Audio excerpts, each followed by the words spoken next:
कुंडलिक वरदा हरी विठ्ठल श्री ज्ञानदेव तुकाराम.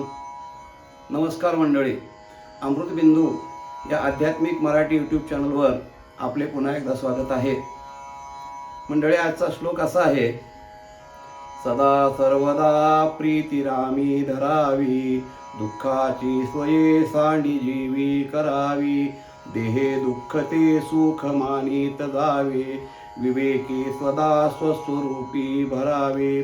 श्रीराम. समर्थ या श्लोकामधून फार महत्त्वाचा सिद्धांत आपल्याला सांगतात. समर्थ असं म्हणतात की हे म्हणा, तू नेहमी सतत भगवंतावर प्रेम करत राहा. आणि त्या भगवंतावरती प्रेम करत असताना जीवाच्या ठिकाणी असणारे दुःख किंवा दुःखाच्या असणाऱ्या काही स्मरण, काही कल्पना, काही आठवणी ह्या सगळ्या सोडून दे. आणि शरीराला जे काही दुःख प्राप्त होत असेल त्या दुःखाला दुःख मानू नको, ते सुखच मान. आणि भगवंताचं जे स्वस्वरूप आहे, आपला आत्मा आणि परमात्मा हे दोघांचं एक रूप आहे, त्याला स्वस्वरूप म्हणतात. त्या स्वस्वरूपाच्या ठिकाणी तू विवेक बुद्धी जागृत ठेवून अखंड त्या ठिकाणी स्थिर राहा. अशा प्रकारचा भावार्थ या श्लोकाचा आहे.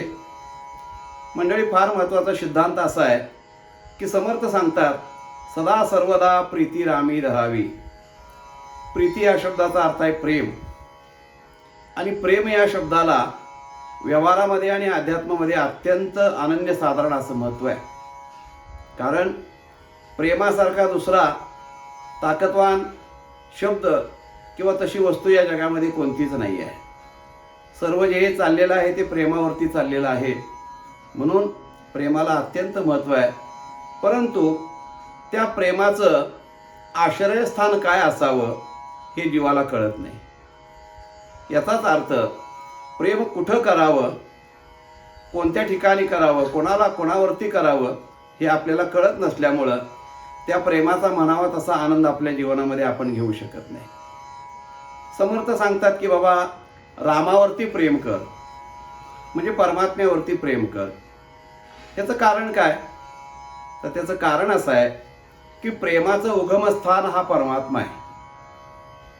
महाराजांनी एका ठिकाणी फार सुंदर सांगितले, पहा, प्रेम देवाचे हे देणे, देहभाव जाय जेणे, न धरावी मने शुद्धी देश काळाची. महाराज म्हणतात की प्रेम हे भगवंताचं देणं आहे. प्रेमाचा दाता परमात्मा आहे. आणि म्हणून जो प्रेम देणारा आहे त्याच्याच ठिकाणी ते समर्पित करावं.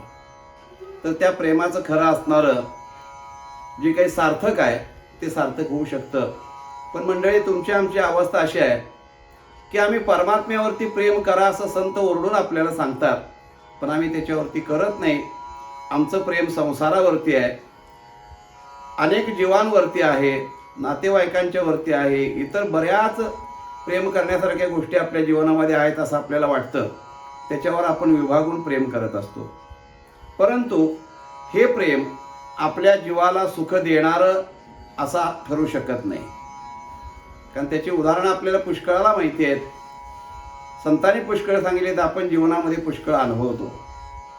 बघा, कोणत्याही व्यक्तीवर आपण ज्यावेळेला प्रेम करत असतो ते प्रेम, त्या प्रेमाला ती व्यक्ती पात्र आहे का याचा विचार आपण करत नाही. आणि अपात्र ठिकाणी जर प्रेम केलं तर ते प्रेम वाया जातं. म्हणजे शास्त्रामध्ये असं सांगितलंय की पयपान भुजंगानाम केवलम विषवर्धनम. दूध हे अमृत आहे, परंतु ते दूधरूपी अमृत जर आपण सापाला पाजलं तर परिणाम काय? त्याचं विषात रूपांतर होतं. तसं अयोग्य ठिकाणी अपात्र व्यक्तीवर जर आपण प्रेम करू लागलो तर आपल्या प्रेमाची तर नासाडी होतेच, पण जीवाला दुःखाची प्राप्ती होते. असं कितीतरी वेळा मंडळी आपल्या जीवनामध्ये घडतं. बाहेरचं जाऊ द्या, आपल्या संसारातला जर विचार करायला लागलो आपण तर संसारामध्ये अनेक जणांच्यावरती आपण प्रेम करत असतो. मग ते आपली आई असेल, आपले बाप असतील, आपला मुलगा असेल, आपली मुलगी असेल, आपली पत्नी असेल, भाऊ असेल, बहीण असेल, कितीतरी नातेवाईक आहेत त्यांच्यावर आपण प्रेम करतो. पण प्रेम करत असताना हा विचार आपण करत नाही की जे प्रेम, आणि प्रेमाची गंमत अशी आहे मंडळी की आपण ज्याच्यावर प्रेम करतो त्यांनी आपल्यावरती प्रेम करावं अशी अपेक्षा आपल्या अंतःकरणात असते, आणि ती अपेक्षा त्या समोरच्या व्यक्तीकडून पूर्ण होईलच हे आपण सांगू शकत नाही, आणि ती जर नाही झाली तर मग मात्र आत्यंतिक दुःख होतं आपल्याला. असे अनुभव आपण व्यवहारामध्ये पाहतो. कितीतरी अनुभव सांगावेत. बाप ज्या वेळेला आपल्या मुलावर प्रेम करत असतो, किती प्रेम करतो. महाराज म्हणतात की जे जे बापाची आवडी मुखे घालून करी कोड. लहान बाळ जर घरात असेल तर कामावर येताना बाप त्या बाळाला काय आवडतं काय नाही, त्याला काय खाऊ पाहिजे आठवणीत ठेवून आणतो, त्याच्या मुखामध्ये घालून त्याला भरवतो, अगदी स्नेहानं प्रेमानं त्याचं संगोपन करतो, इतका जीव लावतो की त्याच्या प्रेमाचं ते अत्यंत महत्त्वाचं स्थान होतं. परंतु तेच बाळ ज्यावेळेला मोठं व्हायला लागतं, त्याची प्रतिक्रिया जर बघितली तर ते बाळ मोठं झाल्यानंतर, तो मुलगा झाल्यानंतर तो बापावरती प्रेम करेलच असं नाही. त्याच्या प्रेमाचं स्थान वेगळं असेल. तसं मुलीवरती खूप आईबाप प्रेम करतात, खूप प्रेम करतात, इतका जीव लावतात. 20 वर्षापर्यंत त्यांच्या प्रेमाचं आश्रयस्थानच ती मुलगी असते. परंतु 20-22 वर्ष झाल्यानंतर तिच्या प्रेमाचं आश्रयस्थान हे वेगळं असू शकतं, आणि त्यावेळेला जे दुःख होतं ते अत्यंत दुःख होत असतं. हे संसारामध्ये प्रत्येक बाबतीत आहे. अहो, देवा ब्राह्मणाच्या साक्षीनं अग्नी आणि सर्व मंत्राच्या साक्षीनं जिला आपली गृहस्वामिनी म्हणून घरी आणलेलं असतं, ती पत्नी, तिचं तरी प्रेम असतं का हो पतीवर? पती किती जरी प्रेम करत असला तरी तिचं प्रेम असेलच असं नाही. व्यवहार म्हणून ते सगळं करत असते, असंही आपल्याला अनुभवायला मिळतं. याकरता शास्त्रामध्ये एक दृष्टांत आलेला आहे. भर्तृहरी नावाचा राजा, आणि त्यांनी सांगितलेले त्याच्या जीवनातला प्रसंग असा आहे की त्याची असणारी पत्नी, त्या पत्नीवर त्याचं खूप प्रेम होतं, खूप म्हणजे खूपच प्रेम होतं. आणि त्याला असं वाटायचं की आपली पत्नी निरोगी असावी, कधी ती वृद्ध होऊ नये, तरुण असावी नेहमी, असं त्याला वाटायचं. आणि एक महात्मा त्या राजाला भेटला, आणि त्या महात्म्याने असं एक फळ दिलं की त्यांनी सांगितलं, हे फळ जो कोणी खाईल तो चिरतरुण राहील, निरोगी राहील, अमृत फळ आहे. राजाला अतिशय आनंद झाला. राजा तो फळ घेऊन घरी आला आणि आपल्या पत्नीला ते फळ दिलं. त्यांनी सांगितलं, तू हे फळ खा, अखंड तारुण्य तुला प्राप्त होईल, वृद्धत्व येणार नाही, रोग येणार नाही. तिला अतिशय आनंद झाला, तिने ते फळ घेतलं. परंतु इथं गंमत अशी झाली की त्या राणीचं प्रेम राजावरती नव्हतं, तिचं प्रेम होतं एक प्रधानावरती. तिला वाटलं, हे फळ जर आपण प्रधानाला दिलं, आपल्या प्रियकराला दिलं तर तो चिरतरुण होईल आणि मग आपल्याला त्याच्यापासून आनंद मिळेल. ते फळ त्याने त्याला दिलं. इथंही मजा अशी झाली की त्या प्रधानाचंही प्रेम राणीवरती नव्हतं, त्याचं प्रेम एका असणाऱ्या इतर दुसऱ्या स्त्रीवरती होतं. आणि त्या स्त्रीला त्याने ते फळ दिलं, ती चिरतरुण राहावे म्हणून. पण ज्या स्त्रीला ते फळ दिलं तिचं प्रेम प्रधानावरती नव्हतं. ती विचारी होती, विवेक विचार करणारी होती. तिने विचार केला की हे फळ मी खाऊन काय करायचं, माझ्या ठिकाणी चिरतारुण्य, वृद्धत्व नाही अशी अवस्था ही मला काय करायची. त्यापेक्षा आपल्या राज्याचं रक्षण करणारा जो राजा आहे, तो राजा जर निरोगी राहिला, चिरतरुण राहिला तर सर्व प्रजेचं रक्षण मोठ्या आनंदानं करेल. तेव्हा हे फळ आपण राजाला द्यावं. म्हणून ते फळ पुन्हा तिनं राजाला आणून दिलं आणि हकीकत सांगितली. राजा त्यावेळेला काही बोलला नाही. नंतर महालामध्ये गेल्यानंतर त्याने आपल्या पत्नीला विचारलं की मी जे फळ तुला दिलं ते फळ तू खाल्लं का? तिनं खोटं सांगितलं, खाल्लं म्हणून. मग राजाने ते फळ तिला काढून दाखवलं, हेच फळ आहे ते, तू खोटं सांगितलीस, काय केलंस त्या फळाचं? मग मात्र घाबरली. सगळी तिनं हकीकत सांगितली की महाराज असं असं झालंय, माझ्याकडून चूक झालेली आहे. प्रधानाला बोलवून घेतलं, का रे तुझं राणीवर प्रेम आहे का? नाही म्हणले महाराज. मग तू फळाचं काय केलं? म्हणले मी त्या एका स्त्रीला दिलं आणि मग तिला बोलवून घेतलं आणि तिला विचारलं की तू हे का दिलंस मला. तेव्हा सांगितलं की महाराज, तुम्ही आमच्या प्रजेसाठी मायबाप आहात, तुम्ही जर निरोगी राहिलात, तरुण राहिला तर आमचं रक्षण कराल, या उद्देशानं तुम्हाला दिलं. राजानं शिक्षा कोणालाही केली नाही, पण मनामध्ये असं ठरवलं की खरंच आपण संसारामध्ये ज्यांच्यावर प्रेम करत असतो, ज्यांच्यावर जीव लावत असतो, ते आपल्यावर लावतात का, त्यांच्याकडून अशी परतफेड आपल्याला प्रेमानं परतफेड मिळू शकते का. तेव्हा नाही असं उत्तर त्याच्या लक्षात आलं. कारण आत्मनस्तु कामाय सर्व प्रेम भवती हे सूत्र आहे. स्वतःच्या स्वार्थाकरताच प्रेम ही केलं जातं. अशा प्रकारची व्यवहारामध्ये असल्यामुळं आपण व्यवहारामध्ये किती जरी म्हटलं तरी प्रेमाला प्रेम हेच परत मिळू शकत नसतं. म्हणून ते प्रेमाला प्रेम परत देणारा जर कोण असेल तर एक परमात्मा आहे. तुम्ही त्याच्यावर एक प्रेम केलं तर तो 10 पटीनं तुमच्यावर परत प्रेम करणार आहे. असं प्रेमाचं मूळ स्वरूप असणारा परमात्मा, त्या परमात्म्यावर प्रेम करावं असं समर्थ सांगतात. म्हणजे गमतीशीर उदाहरण आठवलं, आम्ही कीर्तनात नेहमी सांगत असतो. संसारातल्या प्रत्येक व्यक्तीवरती खूप प्रेम करणारा एक संसारामध्ये बुडलेला मनुष्य होता, पूर्ण संसारी. एक महात्मा त्याला भेटले आणि त्यांनी सांगितलं की बाबा रे, तू कीर्तनाला येत जा, प्रवचनाला येत जा, सत्संगामध्ये येत जा.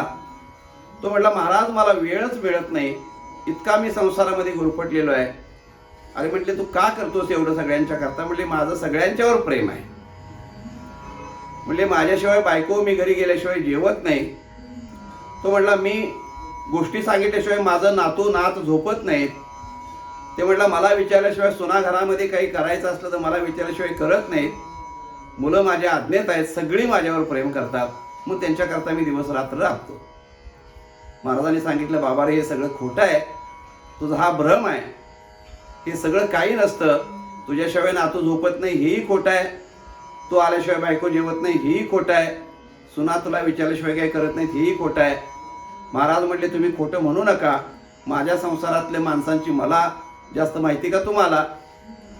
ठीक आहे म्हणे, काय हरकत नाही, तुला त्याचा अनुभव 3 महिन्यानंतर देतो. त्याकरता 1 तास रोज माझ्याकडे येत जा. आणि मग त्या 1 तासामध्ये रोजच्या त्या महात्म्याने त्याला योग साधना शिकवली, प्राणायाम शिकवला आणि शवासन शिकवलं. आणि त्यांनी सांगितलं की मी सांगतो त्यावेळेला याचा प्रयोग करायचा. आणि 3 महिन्यानंतर ते शवासन आणि प्राणायाम साध्य झाला त्याला. आणि मग त्यांनी सांगितलं की सकाळी किती वाजता उठतो. म्हणजे 6 वाजता बरोबर बायको चहा करून मला उठवते. ठीक आहे, म्हणजे 5:45 वाजता समाधी लावायची, प्राणायाम लावायचा आणि शवासनामध्ये जायचं 3 तासापर्यंत, म्हणजे 9 वाजेपर्यंत.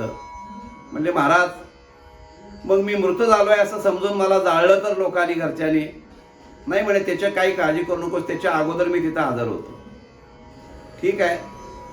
आणि मग त्या ठिकाणी दुसऱ्या दिवशी 5:45 वाजता त्यांनी त्या ठिकाणी प्राणायाम केला, शवासन साध्य केलं आणि ब्रह्मरंध्राच्या ठिकाणी प्राण नेऊन मृत माणसासारखा, मेलेल्या माणसासारखा पडून राहिला. बायको आली, हाका मारू लागली, 1 नाही 2 नाही, पांघरून काढलं, श्वास बंद आहे, शरीर एकदम निश्चळ असं झालेलं आहे. घाबरली, आरडाओरडा केला, सगळे घरातले लोक गोळा झाले. खूप असा कालवा झाला. आता अकस्मात घडलेली घटना, आता काय घडतं ते आपल्याला माहिती आहे सगळ्यांना. सगळेजण जमा झाले, शोक करायला लागले, हळहळायला लागले. प्रत्येकजण त्या ठिकाणी दुःखाच्या समुद्रामध्ये बुडून गेलेला आहे. करता करता 1-2 तास गेले, भावकी जमा झाली, लोकांनी तयारी केली. आता म्हणजे झालंय, त्याला काय करणार, सगळी बाकीची तयारी केली. आणि तोपर्यंत 8:30 वाजता, 8:45 वाजता तो महात्मा, ते साधू आले. काय झाले विचारलं. अहो म्हणे, या घरचा प्रमुख मनुष्य, तो करता व्यक्ती तो गेलेला आहे. अरे अरे अरे म्हणले, फार वाईट झालं, माझ्या परिचयाचे होते, चांगले होते, थांबा म्हणे, त्यांना जरा मला बघू द्या. आणि गर्दी सारून आत तो महात्मा गेला. साधू महात्मा आला म्हटल्यानंतर घरचे आणखीन जरा शोक करायला लागले. बघा ना म्हणले महाराज. त्याची आई म्हणू लागली, महाराज बघा ना, देव माझं नाव कसं काय विसरला, माझ्या मुलाला घेऊन गेला, त्याच्या आधी मला न्यायला पाहिजे होतं. बाप म्हणू लागला, आता माझं काय राहिलंय, मला घेऊन गेला असता तर चाललं असतं. असं प्रत्येक जण म्हणतात, मात्र कारण माहिती असतं की ज्याला जायचं आहे तोच जात असतो. त्याच्याऐवजी कोणाला जाता येत नाही. ज्याच्या नावचं रिझर्वेशन आहे तेच त्या शीटवरती बसून जातो. त्यामुळं म्हणायला काय बिघडलं, सगळे म्हणत असतात त्याच्याऐवजी मला नेलं असतं बरं झालं असतं. तो महात्मा मनातल्या मनात हसू लागला आणि त्याने सांगितलं, एवढं तुमचं जर प्रेम असेल त्याच्यावरती तर माझ्याकडे एक उपाय आहे म्हणे, सिद्ध उपाय आहे की त्या उपायाने या मनुष्याला मी जिवंत करू शकतो. सगळ्यांनी आनंदाने टाळ्या वाजवल्या, महाराजांचा जय जयकार केला. ऐका म्हणे, पुढचं ऐका. परंतु त्याकरता एक अडचण अशी आहे की एका जीवास दुसरा जीव असा द्यावा लागतो, असा निसर्गाचा नियम आहे. किंवा त्या काळाचा नियम असा आहे की एक जीव जर त्या ठिकाणी तो काळ घेऊन जात असेल तर त्याला दुसरा दिल्यानंतर तो परत देतो. ठीक आहे, मग तुमचं म्हणणं काय महाराज? काय नाही, एक पेलावर दूध घेऊन या. दूध घेऊन आले, त्याच्यामध्ये त्यांनी काही औषध टाकला. तर औषध काय नव्हतं, सुंठ साखरेची पूड होती. पण त्यांना ते औषध असं भासवलं, चमच्याने ढवळलं, काही मंत्र म्हटल्यासारखं केलं आणि तो पेला पुढे ठेवला आणि सांगितलं, चला आता तुम्हाला कोणाकोणाला वाटतं की हा जिवंत व्हावा? सगळे म्हटले, आम्हाला वाटतं. मग तुम्हाला जर वाटत असेल तर ज्याला खरोखर असं वाटतं त्याने हा दुधाचा पेला घ्यावा आणि जो घेतला तो मनुष्य संपेल आणि हा जिवंत होईल. बघा म्हणले कोण तयार होत आहे. सगळे मागं सरकले, 10 फुटाच्या अंतरावर सगळे लांब गेले. आता कोण पुढं होणार? जी आई म्हणत होती त्याच्या वाटणीचं मला नेलं असतं तर, बाप म्हणत असता मला नेलं असतं तर, प्रत्येकाला हा विचारू लागला. तेव्हा आई म्हटली, आता प्रारब्धानं जे झालंय ते झालंय, पण मला अजून आयुष्य जगायचं आहे. बापही तेच म्हणाला, सगळं अजून माझ्या नावावर आहे, मी जर अचानक गेलो तर काय होईल? त्यामुळं मला शक्य होत नाही. सगळ्यांचा विचार केला. शेवटी पत्नीला विचारलं की ताईसाहेब, तुम्हाला तर आता वैधव्य आलेलं आहे, अशा वैधव्याच्या अवस्थेमध्ये तुम्ही तर काय करणार आहे? तेव्हा तुमचे पती जिवंत होत असतील आणि तुम्हाला सौभाग्याचं मरण येत असेल तर आहेत का तयार? तेव्हा ती म्हणली लहान मुलं 2-3 आहेत. मुलाला बाप नसला तर एखाद्या वेळेला चालतो, कसं तरी होतंय, पण आईशिवाय मुलं कशी जगू शकतील? मला नाही करता येणार. हे सगळं तो मनुष्य ऐकत होता. आणि मग त्या साधूने सांगितलं, जाऊ द्या म्हणे, तुम्ही कोणच तयार होत नाही, पण माझी इच्छा आहे तो जिवंत व्हावा, मग मी घेऊ का दुधाचा पेला?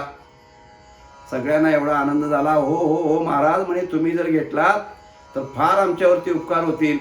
आणि तुकाराम महाराजांनी तर असं म्हणून ठेवले की जगाच्या कल्याणा संतांच्या विभूती, किंवा संत येथे उपकारासाठी आले घरजा वैकुंठी.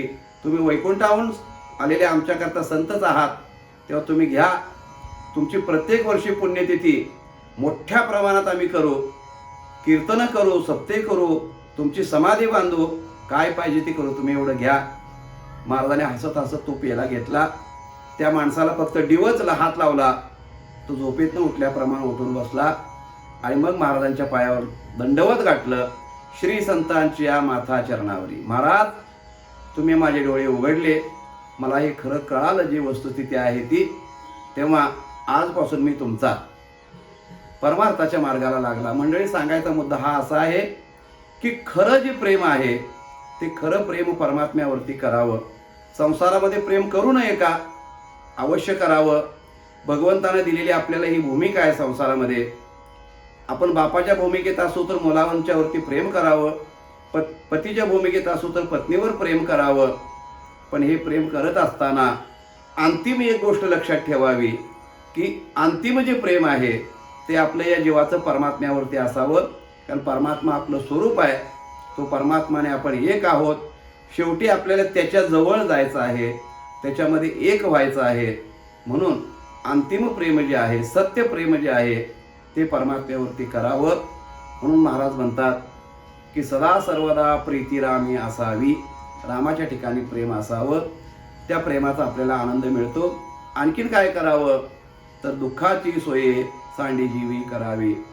जीवाच्या ठिकाणी असणारे अनेक प्रकारचे दुःख आहेत, त्या दुःखाचा विचार करत बसू नये. भगवंतावर प्रेम करत असताना दुःख येतात आणि जातात, त्याचा विचार करू नये. आज दुःख असेल तर उद्या सुख असतं, आज सुख असेल तर उद्या दुःख असतं. हा ऊन सावलीचा खेळ आहे, त्याचा विचार परमार्थिकानं करू नये, नाही त्याची आठवण सुद्धा करू नये. माणसाची एक गंमत आहे मंडळी, मनुष्य मागं झालेल्या गोष्टीच्या फार आठवणीमध्ये रमत बसत असतो. आता सुबत्ता खूप आलेली आहे, आता प्रगती खूप झालेली आहे, म्हणाल ते आपल्या हातामध्ये आत्ता आहे. पण जुनी माणसं बघा, आपल्या घरातल्या पुढच्या पिढीच्या सगळ्या मुलांना, सुनांना, मुलीला सांगत असतात की तुम्हाला काय माहिती आहे आम्ही काय सोसलंय. आम्हाला फाटकी कपडे मिळत नव्हते, आज तुमची कपाटं कपड्यांनी भरलेली आहेत. आम्हाला चपलेला तुटलेला अंगठा जोडायला मिळत नव्हता, आज चपलांचे रॅकचे रॅक भरून तुमच्या घरात आहेत. आमच्याकडे 1 रुपया मिळत नव्हता, तुमच्याकडे पुष्कळ पैसे आहेत. त्यावेळेचं ते होऊन गेलं, त्या दुःखाचा विचार आता करू नये. आत्ताच्या सुखामध्ये, आनंदामध्ये आपण राहावं. म्हणून महाराज म्हणतात, दुःखाची सोय सांडेजीवी करावी. आणि पुढं सांगितलं समर्थांनी की बाबा आपण काय करावं, देह दुःखते सुख मानित जावे आणि विवेकी सदा स्वस्वरूपी भरावे. याचं चिंतन महाराज आपण पुढील भागामध्ये करूया. आजचा भाग आपल्याला कसा वाटला, चिंतन कसं वाटलं ते जरूर कळवा. नवीन असाल तर चॅनलला सबस्क्राईब करा, इतरांच्यापर्यंत ती माहिती पोचवा. भेटूया मंडळी उद्याच्या भागामध्ये. तोपर्यंत नमस्कार, रामकृष्ण हरी.